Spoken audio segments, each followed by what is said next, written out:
with the brand Shine and Glory. I recently got a DM saying they got finessed by this brand, so I had to take a look for myself. First of all, before anything, this brand has the lowest trust rating I've ever seen since doing these videos. 1.9 is crazy, and I personally find this hilarious because of this pop-up where it says over 50,000 satisfied customers, along with the 5-star icon from Trustpilot, where they actually have a 1.9 star rating. And all the complaints are basically either it's horrible quality, long delivery, and poor customer service. How do people keep buying from brands without an ounce of research? It's beyond me. But anyways, let's talk about the clothes. There is an insane amount of factory ready-made products out there that only serve the purpose of being bought in bulk for brands to resell. That is how some factories make their money. Now, the problem with this is that it's pure fast fashion. The fact that it's always bulk produced means that there's a ton of pieces that will ultimately end up as waste. They're produced as cheap as possible, and you can only imagine the working conditions to achieve these prices. For example, Shine and Glory sells this zip-up hoodie for $76.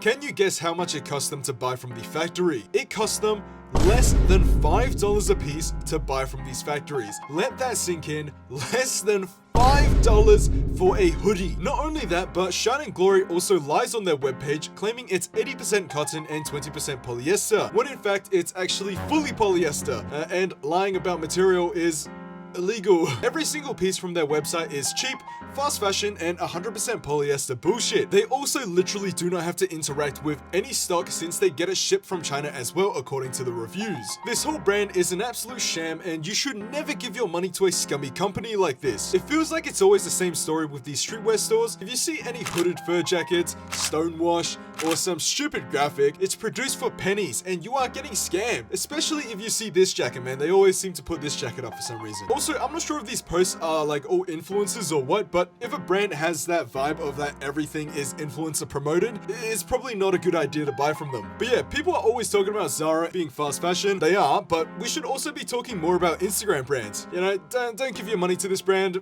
Stay safe out there.